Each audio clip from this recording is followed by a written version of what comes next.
Hello അസ്സാം വലൈക്കും welcome back. ഇന്ന് കുറേ പണിയുണ്ടായിരുന്നു ദിവസം അറിഞ്ഞാൽ രാവിലെ തന്നെ കപ്പാട്ടിൽ കുറേ ദിവസമായി ഒരു ഷോൾ വെച്ചിട്ട് അതിനെന്തെങ്കിലും മാറ്റണം അല്ലെങ്കിൽ ഞാൻ ഷോപ്പിലേക്ക് പോയിട്ട് അവർ കളർ കൊടുത്തിട്ട് ഡൈപ്പ് കൊടുത്തത്. അങ്ങനെ ആ ഷോളിനൊന്ന് കളർ മാറ്റിയിട്ട് വരാലിട്ട് രാവിലെ വിചാരിച്ചിട്ട് അതിൻ്റെ പണിക്ക് പോയി. അങ്ങനെ അതിനുള്ള പരിപാടിയായിട്ട് നല്ല ചൂട് വെള്ളം വെച്ചിന്.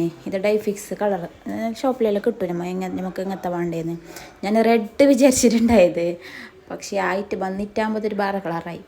അങ്ങനെ വെള്ളത്തിലേക്ക് ഉപ്പും സിർക്ക ഇട്ടിട്ട് നല്ല തിളക്കുന്ന വെള്ളം എടുക്കണം. പിന്നെ ഒരു പഴയ ചട്ടി എടുക്കണം, നമ്മൾ ഉപയോഗിക്കാത്തൊരു ചട്ടിക്ക് തിളക്കുന്ന വെള്ളം ഒഴിച്ചിട്ടായിട്ട് അതിലേക്ക് നമ്മൾ ഇതിട്ടിട്ട് കൊടുക്കണം. ഈ ഷോളിനെ നല്ല പാങ്ങൾ ഫസ്റ്റ് ഒന്ന് വെള്ളത്തിൽ ചണ്ടിയാക്കിയിട്ടായിട്ട് പൗഡർ ഇട്ടിട്ട് ഷോൾ ഇട്ടിട്ട് വെക്കണം. ഒരു 20 മിനിറ്റ് ഏകദേശം എന്തെങ്കിലും വെക്കണം. എൻ്റെ വീഡിയോ കണ്ട് നിങ്ങൾ ഫസ്റ്റ് തന്നെ പോയിട്ട് നിങ്ങൾ പുതിയ ഡ്രസ്സ് ഒന്നിങ്ങനെ എടുത്തിട്ട് ഇട്ടിട്ടുണ്ടാ.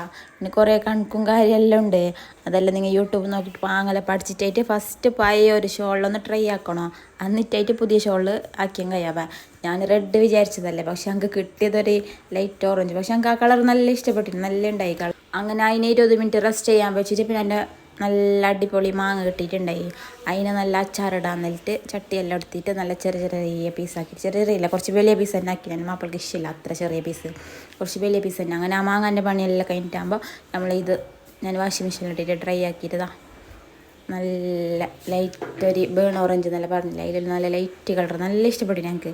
പക്ഷേ ഇപ്പോൾ ഞാൻ പിള്ളേർക്ക് എന്തെങ്കിലും സ്റ്റിച്ച് ആക്കാൻ എന്നിട്ട് ആക്കിയത്, പക്ഷേ ഈ തുണി കണ്ടിട്ടാകുമ്പോൾ ഞങ്ങൾക്ക് തന്നെ എന്തെങ്കിലും ആക്കണം എന്നിട്ട് വിചാരിക്കുന്നു. അങ്ങനെ പിന്നെ അതെല്ലാം കഴിഞ്ഞിട്ട് പിന്നെ ഒരു ബ്ലൗസിൻ്റെ ഒരു വർക്ക് ആക്കാനായിട്ട് ഒരു ഓർഡർ കിട്ടിയിട്ടുണ്ടായി. ഫസ്റ്റ് ആക്കുന്നത് അതിൻ്റെ നല്ല പേടിയുണ്ട്. അവളെ കുറേ അല്ലേ ബ്ലൗസ് വെച്ചിട്ട്. ഇപ്പോൾ എന്താക്കണം അങ്ങനെ രണ്ടാൾ ഡിസ്കസ് ആക്കിയിട്ട് അവളങ്ങ് ഫോട്ടോ എല്ലാം അയച്ച് തന്നിട്ടുണ്ടായി. അങ്ങനെ ആക്കണം ഇങ്ങനെ ആക്കണം, ആ വർക്കാക്കി അങ്ങനെ ഒരു സിമ്പിൾ വർക്ക് മതി എന്നിട്ട് ജസ്റ്റ് ട്രൈ ആക്കാം എന്നിട്ട് അവൾ തന്നത്.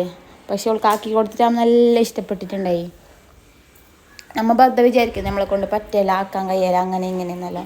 അപ്പോൾ മാഷാ അല്ലാഹ് ഞാൻ ആക്കിയിട്ടാകുമ്പോൾ നല്ല ഇഷ്ടപ്പെട്ടിട്ടുണ്ട്. പിന്നെ ഉച്ചക്കത്തെ ഫുഡിൻ്റെ കാര്യത്തിലേക്കെല്ലാം പോയി നല്ല ചിക്കൻ ഫ്രൈയും നെയ്ച്ചോറും നല്ലൊരു സ്പെഷ്യൽ കറി ആക്കിയിട്ടുണ്ടായി, മയോണൈസ് കറി. അപ്പോൾ നിങ്ങൾ എല്ലാവരും ട്രൈ ആക്കാം. മയോണൈസ് കറി എന്ത് പണിയില്ല, നമ്മൾ സാധാ ചിക്കൻ മസാല ആക്കിയിട്ടായിട്ട് അതിലേക്ക് മയോണൈസ് ആക്കിയിട്ട് ഒഴിച്ചങ്ങ് എന്ത് പിള്ളേർക്കെല്ലാം ഭയങ്കര ഇഷ്ടപ്പെട്ടിരുന്നു. എൻ്റെ മോന് ഒരു ചോറ് വയ്ക്കുന്ന എൻ്റെ മോന് നേരെ 1 പ്ലേറ്റ് 1.5 പ്ലേറ്റ് ചോറ് നേരെ വെച്ചിട്ട് അത്ര ഇഷ്ടപ്പെട്ടി. അങ്ങനെ ഉച്ചക്കത്തെ ഫുഡ് അടിയെല്ലാം കഴിഞ്ഞിട്ട് കുറച്ച് റെസ്റ്റ് എടുത്തിട്ടായിട്ട് നേരെ കുമ്പൾക്ക് പോകണ്ടായി. 2-3 ബ്ലൗസിൻ്റെ വർക്ക് കിട്ടിയിട്ടുണ്ടായി, അങ്ങനെ വർക്കാക്കി കൊടുക്കാൻ. അങ്ങനെ അതിൻ്റെ കുറേ ഐറ്റംസ് എല്ലാം എൻ്റെ അങ്ങനെ കുറേ ഐറ്റംസ് ഉണ്ടായിട്ട് അങ്ങനെ അതെല്ലാം കുറേ നോക്കാൻ എന്നിട്ട് പിന്നെ ഒന്ന് ജസ്റ്റ് പല്ലിൻ്റെ ഹോസ്പിറ്റലിലേക്ക് പോകാനുണ്ടായി. ഹോസ്പിറ്റലിൻ്റെ സെറ്റപ്പും ഗെറ്റപ്പെല്ലാം കണ്ടിട്ട്